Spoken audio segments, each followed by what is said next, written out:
আমার চ্যানেলে সবাইকে স্বাগতম। আশা করি সবাই ভালো আছেন। আজকে এই ভিডিওতে আমরা দেখব কিভাবে আমরা আমাদের পাইথন ইনস্টল করতে পারি আমাদের পিসিতে এবং রান করতে পারি পাইথনের যেকোনো কোড। তো আমরা অলরেডি আগের ভিডিওতে দেখেছিলাম যে কিভাবে কোড আসলে এক্সিকিউট হয় আমাদের পিসিতে অর্থাৎ আমাদের কম্পিউটারে এবং সেটা আমাদেরকে কিভাবে সে আউটপুটটা দেখায়। তো আমরা জানি যে অলরেডি আমাদের জন্য পাইথনের যে ইন্টারপ্রেটার আছে সেটা মানে তৈরি করা আছে। আমাদের জন্য কেউ না কেউ এটা তৈরি করে রেখেছে। আমরা জাস্ট ওটা ডাউনলোড করে ইউজ করব। যেখানে আমরা কোড লিখবো, কারণ আমরা তো কোড আর নোটপ্যাডে লিখবো না, কারণ আমাদের কোনো একটা ফাইলে তো কোডটা করতে হবে, ঠিক না? আমরা যেটা বলেছিলাম যে hello.py নামে একটা ফাইল আমাদের তৈরি করতে হবে এবং সেই ফাইলে আমরা পাইথনের কোড লিখতে পারবো। সো এই ফাইলটা তৈরি করব, সেই ফাইলটার মধ্যে আমাদের নিশ্চয়ই কোড লিখতে হবে। তো এখন প্রশ্ন হচ্ছে, ভাই আমি ফাইল তৈরি করব কোথায়, অর্থাৎ কি টাইপের ফাইল হবে? সেটা হচ্ছে .py টাইপের ফাইল হবে এবং আমাদের তৈরি করতে হবে সেটা নোটপ্যাডে বা যে কোনো একটা সফটওয়্যারে। কিন্তু নোটপ্যাডে তো আর প্রোগ্রামাররা কোড লিখতে পারে না, ঠিক না? এটা একটা মানে একেবারে লো ক্লাস বা অনেক লো কোয়ালিটির হয়ে যায়, কারণ আমাদের কোনো হেল্প আমরা পাবো না নোটপ্যাড থেকে। সো আমরা যে কাজটা করব, এটার জন্য আমাদেরকে একটা আইডিই ইউজ করতে হবে, অর্থাৎ ইন্টিগ্রেটেড ডেভেলপমেন্ট এনভায়রনমেন্ট। অর্থাৎ এটা হচ্ছে এমন একটা সফটওয়্যার, আইডি হচ্ছে এমন একটা সফটওয়্যার যে সফটওয়্যারের মধ্যে আপনার মানে অর্থাৎ আমাদের ডেভেলপমেন্ট করার জন্য কোনো একটা প্রোগ্রামিং এ বা কোনো একটা প্রোগ্রামিং করার জন্য আমাদেরকে সকল সুবিধা আমাদেরকে এই সফটওয়্যারটা দিয়ে থাকে, অর্থাৎ লিখার জন্যে। ঠিক আছে? আমরা যে এই ফাইলটা তৈরি করব, আমরা এই ফাইলের মধ্যে কি লিখবো, আমাদেরকে হেল্প করবে, কোনো ভুল হলে আমাদেরকে দেখাবে। ঠিক আছে? সব ধরনের, অর্থাৎ আমাদের চোখের জন্য যেন খারাপ না হয় সেজন্য আলাদা থিম থাকবে। তো এই যে আইডিই সেটা আমাদেরকে হেল্প করবে। তো এটার মিনিংটা আমাদের মনে রাখতে হবে, কারণ এটা হচ্ছে অনেক ইম্পোর্টেন্ট। আইডিই অর্থাৎ ইন্টিগ্রেটেড ডেভেলপমেন্ট এনভায়রনমেন্ট। সে আমাদেরকে একটা এনভায়রনমেন্ট দিবে যেটার মধ্যে আমরা কাজ করে আসলে মজা পাবো এবং আমরা কোড করতে আরাম পাবো। তো সেটা আমরা ইনস্টল করব। আইডি হতে পারে আপনাদের জন্য ভিএস কোড, অর্থাৎ ভিজুয়াল স্টুডিও কোড একটা আইডি হতে পারে পাইথনে কোড করার জন্য, অথবা পাইচার্ম হতে পারে, পাইচার্ম। তাছাড়া অনেক এডিট অর্থাৎ অনেক আইডি রয়েছে, আপনারা ওইগুলো ইউজ করতে পারেন। তো আমরা এই প্লেলিস্টে আমরা হচ্ছে পাইচার্ম ইউজ করব। পাইচার্ম ইউজ করে আমরা দেখবো যে কিভাবে আমরা পাইথনে কোড করতে পারি। ভিএস কোড ইউজ করা অনেক ইজি। তো আপনার যেটা ইচ্ছা সেটা করতে পারেন, কিন্তু আমি ভিডিওতে দেখাবো হচ্ছে পাইচার্ম ইউজ করে কিভাবে পাইথনে কোড লিখতে হয়। তো ফার্স্ট অফ অল আমাদের যেটা করতে হবে, আমাদের ডাউনলোড করতে হবে পাইথনের ইন্টারপ্রেটার, ঠিক না? কারণ ইন্টারপ্রেটারই তো আমাদের কোডগুলোকে কি করবে, আমাদের কোডগুলোকে 0110 তে কনভার্ট করবে।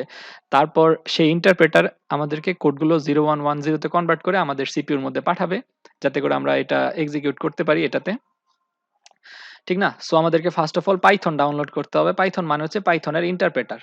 তো পাইথন ডাউনলোড করব, তারপর আমরা ডাউনলোড করব হচ্ছে পাইথনের পাইচার্ম, যেখানে আমরা হচ্ছে কোডগুলো করব এবং মজা পাবো কোড করে, কারণ সে আমাদেরকে অনেক ডেভেলপমেন্ট এনভায়রনমেন্ট তৈরি করে দিবে যেটা আমাদের অনেক সুবিধা হবে। ঠিক আছে? সো আমরা ফার্স্ট অফ অল যে কাজটা করব, পাইথন ইনস্টল করব। তো পাইথন ইনস্টল করার জন্য আমাদের আগে অবশ্যই পাইথন ডাউনলোড করতে হবে। পাইথন ডাউনলোড করার জন্য আমরা হচ্ছে চলে আসব গুগলে এবং আমরা গুগলে গিয়ে সার্চ করব ডাউনলোড পাইথন অথবা পাইথন ডাউনলোড। ঠিক আছে? এটা লিখে গুগলে সার্চ করলে আমাদের যে প্রথম সাইটটা দেখাবে সেটা হচ্ছে python.org। তো এটাতে আমরা চলে যাব। এটাতে ঢুকলে সে আমাদের বুঝে যাবে যে আমাদের পিসিটা বর্তমানে কি পিসি। সে জেনে গেছে যে এটা উইন্ডোজ। আমি যদি ম্যাক থেকে আসতাম তাহলে সে আমাকে বলতো যে ম্যাকের লেটেস্ট ভার্সন হচ্ছে 3.9.2। তো এটা হচ্ছে পাইথনের আসলে আপডেট আসে প্রায় ২ বছর পর, পর হয়তো এটা আপডেট আসে, আমি সিউর না। নিচে আমরা রিলিজ দেখলেই দেখতে পারবো যে ফেব্রুয়ারি ১৯, ২০২১ সালে হচ্ছে পাইথনের 3.9.2, অর্থাৎ 3 সিরিজটা চলতেছে প্রায় কত প্রায় ২০২০ থেকে শুরু হচ্ছে। ঠিক আছে? 3 সিরিজটা চলতেছে। সো আমরা লেটেস্ট ভার্সনটা ইনস্টল করতে পারি, অথবা আমরা চাইলে ২-৩ টা ভার্সন আমাদের পিসিতে রাখতে পারি। তো আমরা যে কাজটা করব 3.9.2 টা ইনস্টল করব এবং সেটা দিয়ে আমরা ইউজ করব। সো ডাউনলোড বাটনে ক্লিক করে আমরা হচ্ছে সেভ করব। সো আমি হচ্ছে সফটওয়্যার ফোল্ডারে তারপর হচ্ছে সেভ দিলাম। তো আমার ডাউনলোড শুরু হয়ে গেছে। ডাউনলোডটা শেষ হলে আমরা হচ্ছে এটাকে ইনস্টল করব। তো দেখতেই পাচ্ছেন, সো বর্তমানে আমার পিসিতে পাইথন ইনস্টল অর্থাৎ ডাউনলোড হয়ে গেছে। আমাদের এটা ইনস্টল করতে হবে। তারপর আমরা যেই জিনিসটা ডাউনলোড করব, অর্থাৎ এটা ডাউনলোড হয়ে কমপ্লিট হয়ে আছে, আমার সমস্যা নেই, আপনাদের হয়তো একটু দেরি হতে পারে। সো এখন আমরা যে কাজটা করব, আমরা হচ্ছে পাইচার্ম ডাউনলোড করব। পাইচার্ম ডাউনলোড করার জন্য আমাদের গুগলে লিখতে হবে পাইচার্ম ডাউনলোড। খুব ইজি, অর্থাৎ একেবারে বাংলা ভাষায় বলতে গেলে, আচ্ছা সরি, পাইচার্ম, পাইচার্ম ডাউনলোড। আচ্ছা যাই হোক, পাই লিখলেও গুগল আমাদেরকে আসলে ঠিক করে দিবে। তারপর এখানে লিখতে দেখতে পাচ্ছেন JetBrains, অর্থাৎ তারা হচ্ছে অনেক ভালো একটা কোম্পানি যে সুন্দর, সুন্দর আইডিই তৈরি করে থাকে। সো আমরা এই JetBrains এর পাইচার্ম ডাউনলোডে চলে যাব এবং এখানে ২ টা ভার্সন আমরা পাবো মোটামুটি। তো মেইনলি আমাদের যে সকল আইডি থাকে, অর্থাৎ আমাদের যে সকল আইডি আমরা ইউজ করি, তো এটার ২ টা ভার্সন হয়। সাধারণত একটা হয় যে প্রফেশনালদের প্রো ভার্সন, আরেকটা হয় কমিউনিটি, অর্থাৎ আমাদের জন্য যারা গরিব ছাত্র স্টুডেন্ট আছে তো ওদের জন্য আসলে কমিউনিটি ভার্সনটা আমরা ইউজ করতে পারি, ওইটা ফ্রি থাকে, ওপেন সোর্স। সো আমরা কি করব, এটা ডাউনলোড করব, কারণ আমরা চাই না যে টাকা দিয়ে এটা কাজ করতে। সো আমরা কমিউনিটি ভার্সনটা ডাউনলোডে ক্লিক করব। ডাউনলোডে ক্লিক করার পর আমরা হচ্ছে এখানে সেভ করব, যেখানে আমাদের সেভ করা দরকার। তো এটা প্রায় 349 এমবি, এটা ডাউনলোড হতে মোটামুটি আমার টাইম কম লাগবে, যদিও আমি গ্রামে থাকি, তাও আমার এখানে স্পিড ভালোই দিচ্ছে।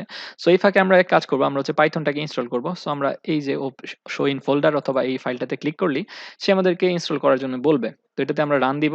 রান দেওয়ার পর আমরা যে কাজটা করব, আমরা চাইলে এই বিশাল বড় একটা ইউআরএল এ সেট করতে পারি, অর্থাৎ যেখানে আমাদের এই ফাইলটা লোকেশনটা হচ্ছে এইখানে ইনস্টল হবে পাইথনটা, ইন্টারপ্রেটারটা, যেটা অনেক বড়। সো আমরা চাইলে কাস্টমাইজ ইনস্টল করতে পারি, এবং কাস্টমাইজ ইনস্টল করার পর আমরা হচ্ছে নেক্সট দিব। নেক্সটে দেওয়ার পর এখানে ইনস্টল ফর অল ইউজার, অর্থাৎ সবাই যেন ইউজ করতে পারে। তারপর আমরা একটা নির্দিষ্ট একটা জায়গা আমরা খুঁজে নিব, যাতে করে আমাদের জন্য ইজি হয় এটাকে খুঁজে বের করার জন্য, যাতে আমরা অন্য প্রোগ্রামে ইউজ করতে পারি পাইথনটা, ঠিক আছে? সো আমরা লোকাল ডিস্ক সিতে যাব, এখানে আমরা নতুন আরেকটা ফোল্ডার তৈরি করব, সেটার নাম আমরা দিব হচ্ছে পাইথন। এটা মেইনলি হচ্ছে আমাদের সুবিধার জন্য, ঠিক আছে? পাইথন আমাদের এটার ভার্সন ছিল 3.9, ঠিক আছে? আমরা পাইথন 3.9 দিব, অথবা আমরা এটার ভিতরে পাইথন দিয়ে আরেকটা ফোল্ডার তৈরি করতে পারি। সো পাইথন ফোল্ডারটা আমাদের তৈরি হয়ে গেল। পাইথন ফোল্ডারের ভিতরে আমরা চলে যাব এবং মেক নিউ ফোল্ডার। আমরা এটার ভিতরে হচ্ছে পাইথন python পাইথন 3.9 অর্থাৎ 3.9 যেটা ভার্সন, এটা আমরা দিলাম এখানে। সো পাইথন 3.9 এই ফোল্ডারটা আমরা সিলেক্ট করলাম এবং ইনস্টল বাটনে ক্লিক করলাম। সো ইনস্টল বাটনে ক্লিক করলে সে আমাদের কাছে একটা কি চাবে, এটাকে বলে কি পপ আপ আসবে, যেন আমাদের দেওয়ার জন্য, যদি আমার এইখানে ছিল, আমরা এখানে নিয়ে আসি। সো এমন একটা ডায়লগ আসবে, আমরা এটাতে ইয়েস দিব, হ্যাঁ আমরা চাই তুমি সেট আপ করো। সে আমার পিসিতে বর্তমানে পাইথন ইনস্টল করতেছে, অর্থাৎ পাইথনের যে ইন্টারপ্রেটার রয়েছে সেটা ইনস্টল করতেছে। তো আমরা চাইলে আমাদের পিসিতে 2 বা ততোধিক ইন্টারপ্রেটার ইউজ করতে পারি, পাইথনের বিভিন্ন ভার্সন আমরা ইউজ করতে পারি। তো এটা একটা ঝামেলার বিষয়, যদিও আমরা বর্তমানে একটাই ভার্সন ইউজ করব, 3.9 অর্থাৎ লেটেস্ট ভার্সন। তো পাইথন এদিকে আমাদের ইনস্টল হচ্ছে, আর আমাদের হচ্ছে পাইচার্ম ডাউনলোড হচ্ছে। সো আমি ভিডিওটা একটু ফাস্ট ফরওয়ার্ড করে দেব। এখনো আমার এটা ডাউনলোড হচ্ছে, আমি অনেকক্ষণ পজ করে রাখছিলাম। যাই হোক, ইনস্টল হচ্ছে। তো এর ফাঁকে আমি একটা কাজ করি, আমি আবার একটু বেসিক বলে দেই যে আমরা আসলে কেন এটা ইনস্টল করতেছি, অর্থাৎ ২ টা সফটওয়্যার আমাদের আসলে কি কাজে দিবে। একটু খাঁটি বাংলা ভাষায় বলতে গেলে আমরা আসলে কোনটা দিয়ে কি করব। তো ফার্স্ট অফ অল আমরা জানি যে কোনো একটা কম্পিউটারে আমরা কি করতে হবে, যে আমাদের প্রোগ্রাম যদি আমরা রান করতে চাই, তাহলে মাঝখানে আমাদের একটা কনভার্টার লাগবে, ঠিক না? এজন্য আমরা হচ্ছে পাইথন ডাউনলোড করতেছি, পাইথন ইন্টারপ্রেটার ডাউনলোড করলাম। যেটা ডাউনলোড করে আমি একটু মাত্র ইনস্টল করলাম, ঠিক আছে? এইজন্য আমরা পাইথন ডাউনলোড করেছি। এখন কথা হলো, আমরা যে কোড করব এটার জন্য আমাদের একটা জায়গা প্রয়োজন, ঠিক না? যেখানে আমরা ফাইল ক্রিয়েট করতে পারবো, প্রজেক্ট তৈরি করতে পারবো, এই পাইথনের ফাইল আমরা লিখতে পারবো। তেমন একটা জায়গা আমাদের দরকার। তাছাড়া আমাদের দেখা গেছে যে আমাদের বিভিন্ন সাজেশন দরকার হয় কোডের মধ্যে, যে কোন কোডটা ভালো হবে, এটা লিখা উচিত, এটার পরে এটা, ঠিক না? তো এইজন্য আমাদের একটা ভালো একটা জায়গা দরকার, যেখানে আমরা বসে কোড করতে পারবো, ঠিক আছে? একটা ভালো প্লেস দরকার, যে প্লেসে আমরা সুন্দর মতো আরাম মতো কোড করতে পারবো। এইজন্য আমরা আরেকটা সফটওয়্যার ইনস্টল করতেছি। এই সফটওয়্যারটার নাম হচ্ছে কি? এই সফটওয়্যারটার নাম হচ্ছে পাইচার্ম, ঠিক আছে? পাইচার্ম, এটার নাম হচ্ছে পাইচার্ম। আর এটা হচ্ছে একটা আইডিই, মানে হচ্ছে সে হচ্ছে ইন্টিগ্রেটেড, অর্থাৎ তার সাথে অনেক কিছু ইন্টিগ্রেট করা আছে। যেমন তার এখানে একটা কোড এডিটর আছে, তার এখানে রান করার অপশন আছে, এমন অনেক কিছু ইন্টিগ্রেটেড করা আছে, অর্থাৎ একত্র করা আছে। ডেভেলপমেন্ট, অর্থাৎ আমরা এখানে ডেভেলপ করতে পারবো। এনভায়রনমেন্ট, অর্থাৎ সে একটা এনভায়রনমেন্ট দিবে, যেখানে আমরা বসে আমাদের এই পাইচার্মে বসে আমরা হচ্ছে পাইথনের কোডে আমরা ডেভেলপ করতে পারবো, ঠিক আছে? তো আমরা এই আইডিটার জন্য, অর্থাৎ আমরা আরামসে কোড করার জন্য পাইচার্ম ইনস্টল করতেছি, ডাউনলোড করতেছি। তো দেখা যাক আমার পাইচার্মের কি অবস্থা। অলরেডি তো আমার ডাউনলোড হয়ে যাওয়া, ইনস্টল হয়ে যাওয়ার কথা। সো আমরা এখানে ক্লোজ দিব। Setup was successful, new Python start, close দিলাম, ঠিক আছে? তো আমাদের পাইথন ইনস্টল হয়ে গেছে। সো বর্তমানে আমার অবশ্য এখনো ডাউনলোড হচ্ছে আমাদের যেটা ছিল পাইচার্ম 172 এমবি। সো আমি ভিডিওটা আবার পজ করে দিব। এখন আমরা যে কাজটা করব, আমরা এই যে আমাদের কমান্ড প্রম্পট আছে না, কমান্ড প্রম্পটে চলে যাব। কমান্ড প্রম্পট আমরা আনতে আমরা উইন্ডোজে চেপে ধরে, অর্থাৎ উইন্ডোজ কিতে চেপে ধরে আর বাটনে ক্লিক করব। তাহলে আমাদের এমন একটা রান চলে আসবে, অর্থাৎ উইন্ডোজ কি আছে কন্ট্রোলের সাথে উইন্ডোজের যে চেয়ারা দেওয়া আছে ওটাতে প্রেস করে আমরা আরে প্রেস করব, ওটাতে প্রেস করে ধরে রেখে। সো সিএমডি লিখে এটাতে ওকে দিব। তারপর আমাদের এমন একটা জিনিস আসবে। সো আমরা যদি এখন লিখি পাইথন python, সো পাইথন লিখলে সে আমাদেরকে দেখাবে পাইথনের ভার্সন। কিন্তু কোনো একটা কারণে পাইথন লেখার পর সে আমাকে ইয়েতে নিয়ে যাচ্ছে, অর্থাৎ কি বলে এটারে, মাইক্রোসফট স্টোরে নিয়ে যাচ্ছে। সে আমাদের পাইথনটাকে খুঁজে পাচ্ছে না। সো আমি একটা প্রবলেমে পড়লাম যে আমি আসলে পাইথন ইনস্টল করলাম, কিন্তু আমার পাইথন যদি আমি লিখি, অর্থাৎ আমাদের যদি কমান্ড প্রম্পটে আমরা পাইথন লিখি, তাহলে সে আমাকে কি করতেছে, আমাদের যেই স্টোর আছে, অর্থাৎ কি বলে এটাকে, মাইক্রোসফট স্টোরে নিয়ে যাচ্ছে। তো আমরা দেখবো কমান্ড প্রম্পট আমরা আবার চালু করলাম, রান চেপে, অর্থাৎ উইন্ডোজ প্লাস আর এ চেপে, তারপর সিএমডি লিখে ওকে দিলাম। তো এখন আমাদের যে সমস্যাটা আমরা বললাম যে পাইথন যদি আমরা লিখে এন্টার দিই, তাহলে সে আমাদেরকে গুগল স্টোরে নিয়ে যাচ্ছে, মাইক্রোসফট স্টোরে নিয়ে যাচ্ছে। সো আমাদের যে কাজটা করতে হবে, আমাদের এটার সলিউশন বের করতে হবে। সলিউশন বের করা খুবই ইজি। আমরা যদি এখানে লিখি যে পাইথন, PYTHON, কি ভুল লিখি বারবার, Python command open Microsoft store, আমরা দেখতে পাচ্ছি সাজেশন দেখাচ্ছে গুগল আমাদেরকে। সো আমরা এই লিংকে চলে যাব, অর্থাৎ এটা লিখে গুগলে সার্চ করব। তো ফার্স্ট অফ অল আমাদের যেটা দেখাচ্ছে সেটা হচ্ছে স্ট্যাক ওভারফ্লোতে। সো আমরা স্ট্যাক ওভারফ্লোতে চলে যাব। স্ট্যাক ওভারফ্লো হচ্ছে আমাদের জন্য, ডেভেলপারদের জন্য একটা কি বলে, পুরো একটা গুপ্তধনের মতো। আমরা এখানে সবকিছুর সলিউশন বা সব এরর টেরর সবকিছু এখানে আমরা পাই, কোশ্চেন আনসার, ঠিক আছে, এই টাইপের। তো এখানে এসে একজন কোশ্চেন করতেছে যে ভাই সিএমডি ওপেন উইন্ডোজ যদি আমি লিখি, তাহলে সে আমাদেরকে কি করে, উইন্ডোজের স্টোর খুলে। এটা হচ্ছে তার কোশ্চেন। সো অনেকে এটাতে, এটা 10টা আনসার আছে। 10টা আনসারের মধ্যে যেটা টিক চিহ্ন দেওয়া সেটা হচ্ছে কারেক্ট আনসার, অথবা যেটার ভ্যালু বেশি সেটাকে আমরা কারেক্ট আনসারের কাছাকাছি ধরে নিতে পারি। সো সে বলতেছে কারেক্ট আনসার এটা। তো এখানে বলছে যে এমন হইতে পারে যে পসিবল ইউজ পাই, অর্থাৎ আমাদেরকে নতুন ক্ষেত্রে পাইথনের জায়গায় পাই ইউজ করতে হবে। এটা হচ্ছে পাইথনের ইন উইন্ডোজ 10, অর্থাৎ উইন্ডোজ 10 এর জন্য এটা নতুন এলিয়াস। সো আমরা দেখবো যে আসলেই তার কথা ঠিক কিনা। সো আমরা এখানে চলে আসবো এবং এখানে আমরা লিখবো পাইথনের জায়গায় লিখবো শুধু পাই। সো আমরা দেখতে পাচ্ছি 3.9.2, অর্থাৎ আমাদের পাইথন ইনস্টল সাকসেসফুল। সো এভাবে আমরা ইজিলি আমাদের কম্পিউটারে পাইথন ইনস্টল করতে পারি, এবং এটা আমাদের মনে রাখতে হবে, যদি পাইথন লিখে না আসে তাহলে আমাদেরকে পাই লিখতে হবে। এখন আমাদের ইনস্টল করার পালা হচ্ছে পাইচার্ম কমিউনিটি এডিশন। সো বর্তমানে আমরা দেখতে পাচ্ছি আমাদের পাইচার্ম ডাউনলোড হয়ে গেছে। সো আমরা এটাতে ক্লিক করবো। এটাতে ক্লিক করলে সে আমাদেরকে আবারও সেই পপ আপ আসবে যেন আমরা ওকে রান করার জন্য, অর্থাৎ ওই ফাইলটা আমাদের এখানে ইনস্টল করার জন্য সুযোগ দেই। সো আমরা বলবো ঠিক আছে তুমি ইনস্টল করো উইন্ডোজের মধ্যে, আমার উইন্ডোজে।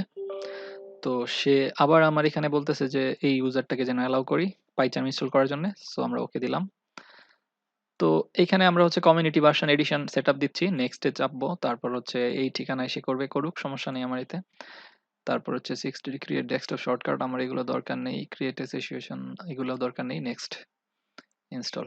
সো আমরা জাস্ট খালি নেক্সট নেক্সট নেক্সট ইনস্টল দিয়ে দিলাম। তো এটা হচ্ছে আমাদের এখন পিসিতে ইনস্টল হচ্ছে। এটা ইনস্টল হওয়ার পর হচ্ছে আমরা এটাতে আমরা পাইথনের কোড লিখবো, অর্থাৎ হেলো ওয়ার্ল্ড এগুলো টাইপের জিনিসপত্র আমরা, বা আমরা যে পাইথন শিখবো সেটা আমরা এই পাইচার্মে লিখবো। এবং এই পাইচার্মের নিচ দিয়ে কাজ করবে হচ্ছে আমরা যে একটু আগে পাইথনটা ইনস্টল করলাম, ঠিক আছে, ইনস্টল করলাম। তো বিষয়টা হচ্ছে এখানে আমাদেরকে কিন্তু মানে ভিতর থেকে ফিল করতে হবে যে আমরা কি করতেছি, আসলে কি হচ্ছে এটা, ঠিক আছে, নয়তো কিন্তু আমাদের এসব মজা লাগবে না আসলে করতে। দেখা যাবে যে দুই একটা দিন পর বা দুই একটা লাইন পর আমরা আর ভাল লাগতেছে না আর কি, কি করতেছে নিজেই বুঝতেছি না, ঠিক আছে। তো এই জন্য আমাদেরকে ক্লিয়ার ধারণা থাকতে হবে। সো আমাদের কমিউনিটি এডিশনটা ইনস্টল কমপ্লিট। এখন আমরা হচ্ছে ফিনিশে দিব, অথবা রান পাইচার্ম কমিউনিটি এডিশন, আমরা এটাকে রান করব। তো ফিনিশে দেওয়ার সাথে সাথে সে আমাদের জন্য এটা ওপেন করে দিবে, কারণ আমরা হচ্ছে টিক চিহ্ন দিয়ে দিয়েছিলাম সে যেন এটাকে রান করে। সো আমার যেহেতু দুই মনিটর, সো সে বামের মনিটর দেখাচ্ছে, আপনারা শুধু আমার ডান মনিটরটা দেখতেছেন। সো এখানে বলতেছে ডু নট ইম্পোর্ট সেটিং, অর্থাৎ যদি আগের কোনো ইম্পোর্ট আমাদের আগের যদি কোনো সেটিং থাকে সেটা সে ইম্পোর্ট করতে বলতেছে। আমরা বলতেছি যে না ঠিক আছে, আমাদের আগের কোনো সেটিং নাই। ওকে। তো সে বর্তমানে হচ্ছে পাইচার্ম রান করতেছে, যদিও আমরা দেখতে পাচ্ছি না কারণ আমার এই সাইডের মনিটরে সে এটা লোড করতেছে। সো পাইচার্ম রান করার পর আমরা এমন একটা উইন্ডো দেখতে পারবো। এখানে আমাদের নিউ প্রজেক্ট ওপেন, অথবা আমরা যদি কোনো ভার্সন কন্ট্রোল সিস্টেম থেকে আনতে চাই, অর্থাৎ বিসিএস থেকে, তাহলে এখান থেকে আমরা নিতে পারি, অর্থাৎ গিট বা গিট হাব থেকে যদি আমরা আনতে চাই, বিট বাকেট থেকে, তাহলে এটা যদি আমাদের অলরেডি কোনো প্রজেক্ট থাকে এখান থেকে, আর যদি আমাদের কোনো কিছু না থাকে আমরা একেবারে নতুন করে ক্রিয়েট করতে পারি। সো এখানে প্রজেক্ট ওপেন করার সময় আমাদের একটা ফোল্ডার দিতেছে যে কোন লোকেশনে আমরা এই ওপেন করতে চাই। সো আমরা একটা নতুন প্রজেক্টের ফোল্ডার নিব। চাইলে আমরা সি ড্রাইভেও নিতে পারি, আমরা ই ড্রাইভেও নিতে পারি। আমার যেটা দরকার আর কি, আমি আলাদা একটা ফোল্ডার ছিল পাইথনের। সো এটার ভিতরে আমরা নাম দিব হচ্ছে আমাদের নতুন প্রজেক্টটার ফার্স্ট ফার্স্ট পাইথন, ঠিক আছে, ফার্স্ট পাইথন হচ্ছে আমাদের নতুন প্রজেক্টটার নাম। তো এখানে বলতেছে যে নিউ এনভায়রনমেন্ট, অর্থাৎ ভার্চুয়াল ইএনভি। সে হচ্ছে পাইথনের এমন একটা জিনিস, আমাদের প্রত্যেকটা প্রজেক্টের জন্য আমরা আলাদা আলাদা আসলে ভার্চুয়াল এনভায়রনমেন্ট ইউজ করতে পারি, যেটার সাহায্যে আমরা আলাদা আলাদা ভার্সন আমরা পাইথনের ইউজ করতে পারি কোনো একটা নির্দিষ্ট প্রজেক্টে এই ভার্সন, ঠিক আছে। কিন্তু আমরা এটা করব না, আমরা হচ্ছে প্রিভিয়াসলি কনফিগার্ড ইন্টারপ্রেটার, আমাদের যে ইন্টারপ্রেটারটা ডাউনলোড ছিল সেটাই আমরা করব। সো এখান থেকে আমরা সিলেক্ট করব এই যে 3 টা ডট আছে এখানে। তারপর হচ্ছে আমরা দেখব এই যে সিস্টেম ইন্টারপ্রেটার আমাদেরকে দেখাচ্ছে আমরা যেটা ডাউনলোড করেছি অলরেডি সেটা হচ্ছে পাইথনের তারপর 39 python.exe, ঠিক আছে? সো আমরা এটাতে ওকে দিব। আর যদি আপনাদের না আসে তাহলে আপনি এখান থেকে গিয়ে সিলেক্ট করে নিতে পারেন। অর্থাৎ যেখানে আপনি ইনস্টল করেছেন সেখান থেকে python.exe ফাইলটা সিলেক্ট করে নিলেই হবে। তারপর আমি ওকে দিলাম। ওকে দেওয়ার পর হচ্ছে সে আমাদের জন্য এখন ক্রিয়েট বাটনে ক্লিক করলে আমাদের প্রজেক্টটা ওপেন হয়ে যাবে। অর্থাৎ প্রজেক্টটা সে ক্রিয়েট করে ফেলবে। সো বর্তমানে আমাদের জন্য সে একটা টিপ দেখাচ্ছে, টিপ অফ দ্য ডে। সে বলতেছে যে এটা করলে এটা হবে। সো আমরা এটাকে ক্লোজ করে দিলাম। তো এখন বর্তমানে আমার কোডগুলো কিন্তু দেখা যাচ্ছে না। অর্থাৎ একটা থিম আছে যেটা হচ্ছে ড্রাকুলা থিম, কালো দেখাচ্ছে, ডার্ক নাইট বা ডার্ক মোড বলা যায়। সো আপনারা চাইলে এটা চেঞ্জ করে নিতে পারেন সেটিং থেকে। সো আমরা সেটিং এ চলে আসবো। সেটিং এ গিয়ে আমরা দেখব যে আসলে থিম কোন জায়গায় চেঞ্জ করে, অ্যাপিয়ারেন্স তো উপরে। তো আমি সাধারণত নিজে কোড করার ক্ষেত্রে ড্রাকুলা বা যে ডার্ক থিম গুলো আছে সেগুলো ইউজ করি। কিন্তু আপনাদের জন্য কোড দেখানোর জন্য অর্থাৎ আপনাদের যেন ভিডিও দেখে শিখতে ইজি হয়, অর্থাৎ কোডগুলো আপনি পরিষ্কার দেখতে পান, সেজন্য আমি কি করব যে ইন্টেলিজে লাইট এটা ইউজ করব। সো অ্যাপ্লাই দিব। তাহলে সে কি করবে আমাদের জন্য এটা সাদা হয়ে যাবে কোডটা। সো আমাদের জন্য সে ফার্স্ট পাইথন এই প্রজেক্ট ফোল্ডারের ভিতর main.py নামে একটা ফাইল তৈরি করে দিয়েছে। সো আমরা যে কাজটা করব আমরা এই সবগুলো এখান থেকে রিমুভ করে দেব। তো এখানে একটা লাল ডট আসছে, আমি জানি না এটা কেন। সো এটা হচ্ছে আমাদেরকে কোড ব্রেক করে ফেলে। সো এটাতে আমি ক্লিক করব, চলে যাবে। অর্থাৎ এই লাল ডট যদি থাকে কোনো কারণে। সো এখন আমরা হচ্ছে পাইথনের আবার আমাদের যে প্রিন্ট হেলো ওয়ার্ল্ড ছিল সেটাকে আবার লিখবো আমরা হেলো ওয়ার্ল্ড, ঠিক আছে? প্রিন্ট হেলো ওয়ার্ল্ড লিখে যদি আমরা এখানে রান করি তাহলে রান হওয়ার কথা। সো রান হওয়ার পর আমরা দেখতে পাচ্ছি এখানে পাইথনে হেলো ওয়ার্ল্ড, অর্থাৎ এটা আমাদের তখন কনসোল হিসাবে এখানে শো করতেছে হেলো ওয়ার্ল্ড। আমরা এটা লিখলাম হেলো ওয়ার্ল্ড এবং আমরা যে ইন্টারপ্রেটারটা সিলেক্ট করলাম নিচে, সেই ইন্টারপ্রেটার দিয়ে আমাদের এই যে পাইচার্ম, অর্থাৎ এটা কি বলে আইডিই, যেখানে আমরা একটা কোড এডিটর পাচ্ছি, ঠিক না? সুন্দর করে কোড এডিটর পাচ্ছি এবং রান করার জন্য অপশন পাচ্ছি। সে রান করার পর আউটপুট দেখানোর জন্য আরেকটা অপশন দিছে। অর্থাৎ দেখেন আপনি এই সফটওয়্যারটা কিন্তু আসলেই একটা জোস একটা সফটওয়্যার, যেখানে আপনি বসে বসে আসলে কোড করতে পারবেন। তো এটাকে আইডিই বলা হয়। সো আপনারা চাইলে আপনাদের ইচ্ছামত যেকোনো আইডিই ইউজ করতে পারেন, বিএস কোড ইউজ করতে পারেন, পাইচার্ম ইউজ করতে পারেন, যেকোনো আপনার সাবলাইম টেক্সটও ইউজ করতে পারেন। কিন্তু আমি মেইনলি এই টিউটোরিয়ালের জন্য পাইচার্ম ইউজ করব। সো আজকের ভিডিওতে আমরা দেখলাম কিভাবে আমরা পাইথন ইন্টারপ্রেটার ইনস্টল করব আমাদের উইন্ডোজ মেশিনে। তারপর দেখলাম আমরা কিভাবে পাইচার্ম ইনস্টল করব।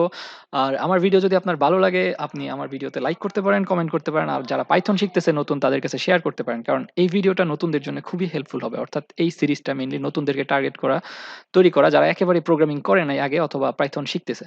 সো আমি মনে করি তাদের জন্য খুবই উপকার হবে। Sharing is caring. ভালো থাকবেন। পরের ভিডিওতে দেখা হবে। টাটা।